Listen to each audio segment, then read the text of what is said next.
Alô, meus amigos do canal Wellington Campos FC, tudo bem com você? Pois é, estamos aqui em Belém do Pará. Vamos falar de Vasco da Gama, vamos falar também de seleção brasileira, uma importante reunião que o Vasco participou. A gente já trazia informações nos últimos dias e o Vasco pode, acertar nos próximos dias, semana que vem, quem sabe, já o TAC, o termo de ajuste de conduta para reabrir São Januário.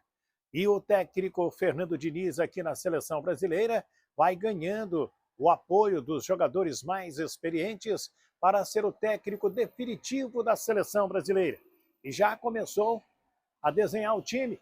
A gente vai trazer aí para você as últimas informações. E por que Brasil e Argentina não será no Maracanã? Por que o Brasil pode jogar em Brasília ou São Paulo?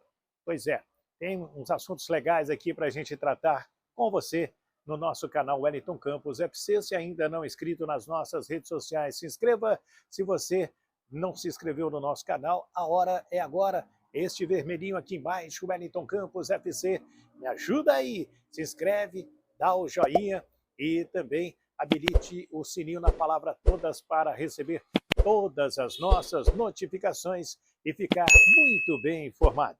Muito obrigado. Depois da vinheta, a gente volta trazendo todas as notícias desta quarta-feira, 6 de setembro, aqui direto de Belém do Pará. Roda a vinheta!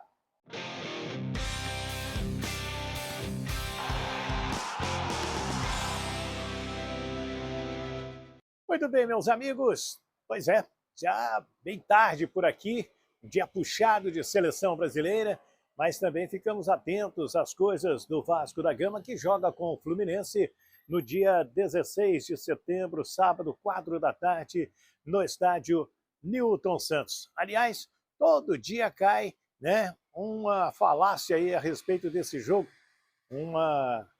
como que o pessoal agora está chamando? É uma narrativa. Agora falaram que o John Textor não queria que o Vasco jogasse no estádio Newton Santos. E o John Textor, eu quero faturar, eu quero mostrar o estádio Newton Santos através das torcidas de Vasco e de Fluminense também. Então, melhor assim, né? E o Ramon Dias quer pelo menos um treino lá no tapetinho antes de jogar no sábado. E tá certo, porque o Vasco precisa ficar um pouco mais familiarizado com a grama sintética do estádio Newton Santos. O Botafogo se dá muito bem, já aprendeu a jogar por lá, e se o Vasco quiser pontuar contra o Fluminense, vai precisar, então, treinar um pouquinho mais no estádio Newton Santos. Agora, quero falar também, antes, da questão envolvendo o estádio de São Januário, porque as notícias que chegam do Rio de Janeiro envolvendo uma boa reunião que aconteceu do Ministério Público com o Vasco da Gama, buscando um ajuste, o TAC, o termo de ajuste de conduta, envolvendo a parte interna e a parte externa de São Januário e também o entorno, para fazer com que tenhamos um estádio seguro para a torcida vascaína, para a torcida visitante também.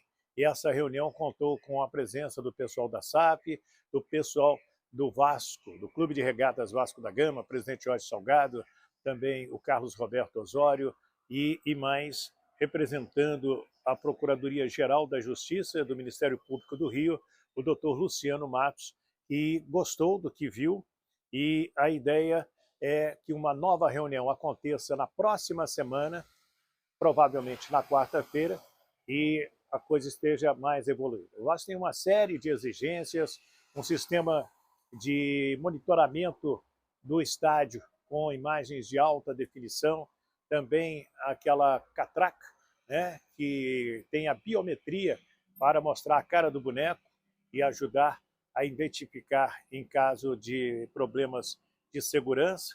E o Vasco quer já contar com o seu público no dia 21 de setembro, no jogo contra o Curitiba, um jogo de 6 pontos. Esses próximos jogos do Vasco são importantíssimos, contra o Fluminense, contra o Santos, contra a equipe do próprio Curitiba, o América, para pontuar. O Vasco precisa fazer muitos pontos, subir na tabela e sair da zona de rebaixamento. Sei que tem muita gente fazendo contas por aí, esperando que o Vasco conquiste essa questão. E contar com o São Januário, como a gente vem sempre trazendo, é muito importante neste momento. É a casa do Vasco da Gama, o torcedor se acostumou com o estádio, vê nele um reforço. O próprio Ramon Dias sabe disso, conversou com a diretoria e pediu empenho para liberar o estádio. O jogador que vem agradando demais é o Maicon. Chegou aos 34 anos, muita gente chegou a dizer que ele estaria fora dos planos do técnico Ramon Dias, demorou até um pouquinho a ser escalado, mas depois que entrou no time, o Ramon gostou. E para o jogo contra o Fluminense, sem o Medel suspenso pelo terceiro cartão amarelo, tudo indica que o Maicon será titular. Ele que treinou forte nesses dias de descansos aí. Quem também treinou forte foi o Dimitri Payet, que deverá começar jogando contra o Fluminense. Vai dar muito mais qualidade ao meio-campo do Vasco da Gama. Vamos falar de seleção brasileira agora, né? Porque o técnico Fernando Diniz, ele começou a definir hoje o time. Deixou a imprensa ver uma parte do trabalho, mas depois começou a definir com Ederson, Danilo, Marquinhos, Gabriel Magalhães e Renan Lodge, Casimiro, Bruno Guimarães e Neymar, Rafinha, Richarlison e Rodrigo. Esse é o provável time do Brasil para o jogo de sexta-feira, aqui em Belém do Pará, contra a Bolívia. Amanhã é o último treinamento no estádio Mangueirão e tem a entrevista do Fernando Diniz. Ele que vai ganhando apoio dos seus jogadores mais experientes. Foi assim com o Danilo e agora foi com a presença também do Casimiro, jogador muito experiente. Vamos assistir uma parte da entrevista do Casimiro. Sabemos que cada treinador tem a sua filosofia, cada treinador tem a sua qualidade, cada treinador tem uma forma de jogar, né? Diniz está demonstrando, está nos mostrando vídeos, está comunicando, tentando comunicar bastante com nós, né? Até mesmo para passar do jeito que ele gosta de jogar, né? E sem dúvida, temos uma base, né? Que já são jogadores que já jogamos Copa do Mundo, que viemos com o professor Tite. Então, é adaptação. Sabemos que o Diniz ele tem uma forma diferente de jogar e o mais rápido possível, porém a base do futebol, o conceito do futebol, que é uma coisa que até mesmo o Diniz vem passando para nós, é a alegria, né? Acho que a alegria que nós temos dentro do campo, temos que ter, desfrutar dentro do campo, acho que é uma coisa e é uma das coisas mais legais que ele está falando para nós. Vamos lá, Zé. Oi, Casemiro. Ontem o Danilo esteve aqui e ele até sorriu na hora que ele disse: olha, foi um jogo que nos últimos anos todos eles jogo posicional. E o Diniz chegou e disse: e agora mudou, que eu posso ter liberdade. Eu não consigo ver o Casemiro fora sem jogo posicional pela natureza da tua função. Mas como é que é essa mudança? Vocês certamente estão esperando uma margem, até para não cumprir ainda totalmente aquilo que o Diniz quer. Mas aquela animação do Danilo ontem, ela é compartilhada por ti e tu pode ser o capitão do time? Bom, vamos com a primeira, né? Sem dúvida, é uma das características do Diniz, né? Já deixou claro para nós isso, essa movimentação. E eu acho que a grande virtude dos grandes jogadores é isso, é a adaptação do treinador, a adaptação do time, a adaptação dos jogadores. E, bom, se for para fazer isso dentro de campo, estou disponível, né? Mas do prazer de estar aqui, da sensação muito feliz de representar o meu país, o sonho de todo jogador, de representar o Brasil. E se o treinador pede isso, eu não vou. Está claro que a forma dele jogar é assim, né? Mas não vamos dar carta pro adversário, né? Mas, sem dúvida, se for para fazer isso dentro de campo, estou disponível a fazer. Quanto à segunda, claro que é um treinador novo, já fiz esse papel com o Ramon, né? Algumas vezes com o Tite também, fui capitão. Mas, como a gente sempre fala, né? Capitão, existem vários capitães, né? Só o braçalete ali que muda, né? Os líderes, nós sabemos quem são os líderes do elenco. Casemiro, boa noite. Duda Gonçalves, da ESPN. Você é um dos 4 remanescentes da primeira convocação do Tite em 2016 e agora começa uma nova era com o Diniz. Você já disse abertamente que o Tite deixou um legado na seleção brasileira. O que pode e deve ser aproveitado desse legado do Tite por vocês atletas e também pelo Diniz? Bom, até mesmo que eu falei e volto a afirmar, né? O trabalho do Tite, infelizmente no futebol, quando se ganha é o melhor e quando se perde é o pior, né? Então, Tite pegou a equipe sem estar na zona de classificação, colocou na Copa do Mundo 18, ganhou uma Copa América, chegamos na final de uma outra Copa América, reatou a esperança do Brasil de ganhar a Copa do Mundo. Infelizmente não ganhamos e ficamos tristes, mas reatou a esperança do Brasil ganhar. Fizemos uma eliminatória excepcional, a última eliminatória, teve um percentual de mais de 80%. Então, assim, claro que se ganha a Copa do Mundo é o melhor, se perde, a gente infelizmente vive num mundo que a gente encara assim. Mas tenho certeza que fez grandes trabalhos internamente também, como lidava com o jogador, como se comportar com grandes jogadores, dentro de tanto outras coisas. Casimiro, estou aqui na sua frente, tudo bem? Você tem uma larga experiência de seleção. Como que você viu voltar a Belém? Você já esteve aqui em 2012, né?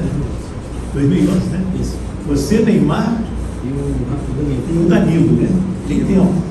Enquanto a Argentina ainda, enquanto a Argentina. Tá me deixando velho, pô. Experiente. Por que eu estou te perguntando? Porque o carinho desse povo aqui de Belém é um negócio, e agora que a gente já tem tempo de seleção brasileira, mas esse carinho por todos vocês e pelo Neymar, então é um negócio louco, né? O que vocês podem retribuir para essa moçada? Cara, sem dúvida, muito legal, até mesmo falar abertamente a público, né? Muito obrigado, Belém, está sendo incrível a sensação de estar aqui, está muito legal o cliente, as pessoas no hotel, o carinho que as pessoas têm, dá para ver o carinho que as pessoas têm. Claro, o Neymar até mesmo pelo jogador que é, né? Mas com todos os jogadores está sendo um carinho excepcional com nós e só tenho a agradecer. E até mesmo depois de tanto tempo voltar aqui é muito bacana, né? Até mesmo a gente sabe que tem algumas dificuldades, né? Até mesmo pela distância, até mesmo muito calor, algumas dificuldades, mas sem dúvida vale a pena, principalmente pelo carinho das pessoas aqui que correndo atrás do ônibus quando a gente vem treinar, as pessoas em frente ao hotel, então está muito, muito bacana mesmo, e só tenho a agradecer de coração que são pessoas assim que nos inspira estar na seleção, são pessoas assim que você fica feliz de vestir a camiseta, a amarelinha, que eles estão felizes por você, então só tenho a agradecer mesmo a todos. Boa noite, Casimiro. Marcos Paulo Lima, Correio Brasiliense. A seleção brasileira não teve acompanhamento psicológico nos 6 anos da era Tite, um psicólogo na comissão técnica. E agora a seleção comandada por um psicólogo, Fernando Diniz.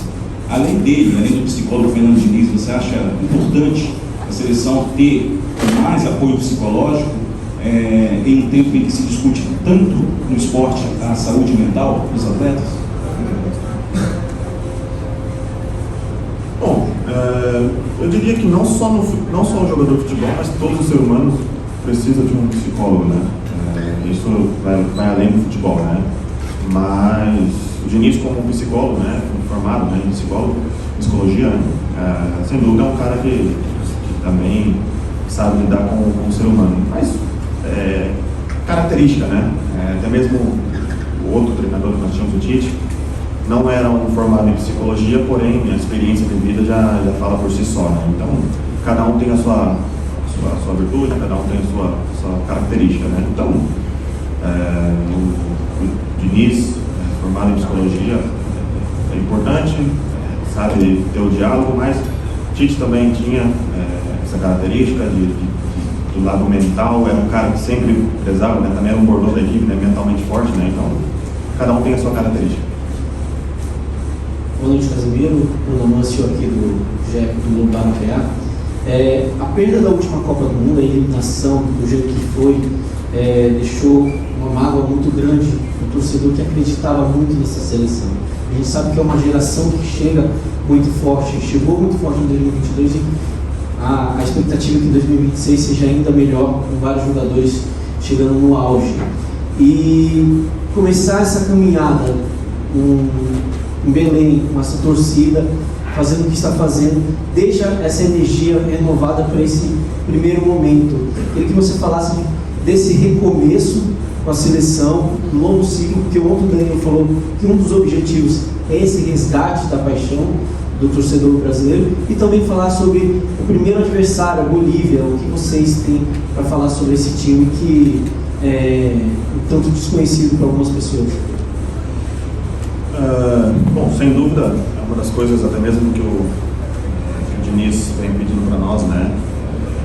Que o brasileiro ele volte a ter essa paixão de ligar a televisão e querer assistir a seleção brasileira, né? Até mesmo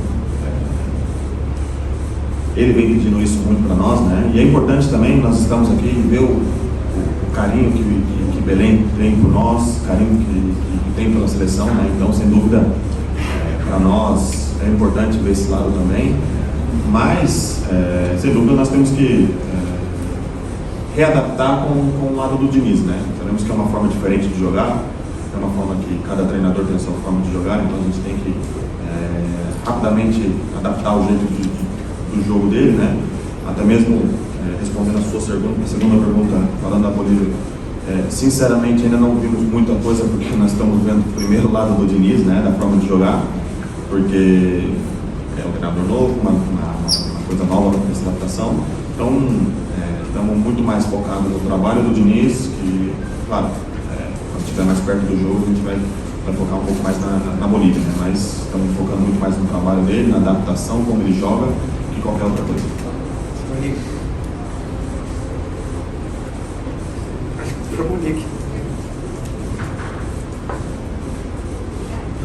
Casimiro aqui, Monique Danello, TNT Esportes. Quando o Diniz foi apresentado na seleção, naquela tarde, né, ele foi bombardeado com muitas perguntas sobre o Ancelotti. Se ele já tinha falado com o Ancelotti, se o jogo dele era parecido com o do Ancelotti, porque a gente sabe, né, tudo que se criou em torno da expectativa que as pessoas têm para quem vai ser o novo técnico da seleção. E ontem Danilo falou um pouco sobre isso, que ele não considerava o Diniz um interino e que o Diniz é o técnico do momento. Eu queria que você falasse um pouco de vocês como líderes, como jogadores que já são a base desse grupo há muito tempo, como que vocês podem ajudar nesse recorte para separar as coisas, já que as comparações serão inevitáveis, ainda mais depois dos resultados, das apresentações, como ajudar o Diniz nesse processo também? Bom, indo um pouco atrás, até mesmo a gente sabia que era um interino, mas Ramon, quando me ligou, eu falei para ele que eu ia tratar ele como se fosse um treinador da Copa do Mundo. Foi essa minha palavra para ele. Então, o respeito pelo Ramon já era como o treinador. E também, acho que o meu pensamento com o Diniz é o mesmo. É o treinador que está à frente hoje e é o treinador que eu acho que está fazendo o trabalho a dia de hoje.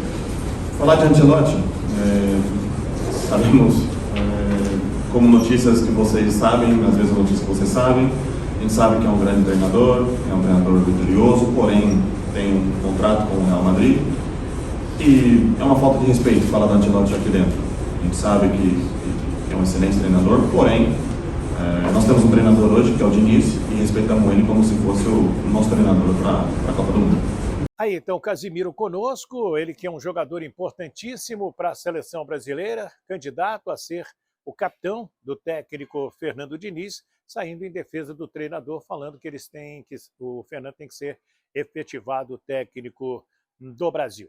Eu conversei hoje, na beira do campo, com o presidente Edinaldo Rodrigues, sobre amistosos do ano que vem. Em março, a seleção faz 2 jogos, já tem um com a Espanha confirmado, e o outro pode ser com a Inglaterra no estádio de Wembley ou com a seleção de Portugal. Nos próximos dias ele já terá a confirmação do amistoso, segundo amistoso de março, depois do jogo com a Espanha. A seleção vai voltar a jogar com seleções europeias em partidas amistosas, que é também bastante importante já para conhecer os adversários, porque não vinha acontecendo na era do técnico Tite no comando da seleção brasileira. Falamos também sobre Brasil e Argentina.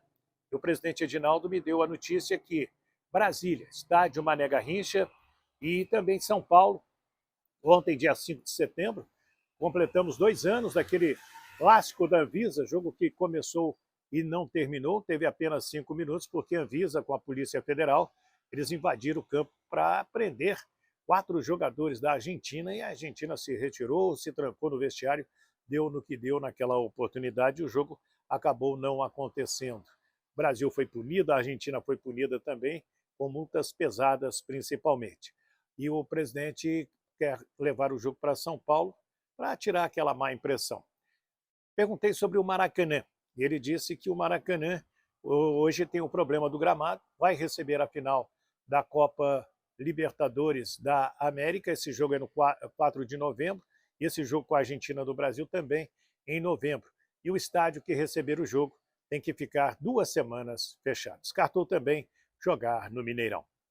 E aí, quero a sua opinião? Muito obrigado aí pelo seu apoio e quero que você se inscreva nas nossas redes sociais, se ainda não é inscrito, e no nosso canal. Se você ainda não se inscreveu, Wellington Campos FC, esse vermelhinho aqui embaixo, vai lá, clica, dá o joinha para fortalecer o nosso trabalho e vai também na palavra todas, no sininho, para receber nossas notificações. Tenho ganhado muitos seguidores aqui em Belém do Pará, principalmente os vascaínos, quero agradecer a todos eles e fazer aquele pedido que eu faço a todo mundo. Recomende o nosso canal, o nosso trabalho a outras pessoas, pedindo para se inscrever e dar o like. O like é importantíssimo, o joinha, para que o YouTube entenda que o nosso trabalho é bacana, é legal e possa mandar para outras pessoas também. Muito obrigado, fiquem com Deus, de Belém do Pará, Wellington Campos.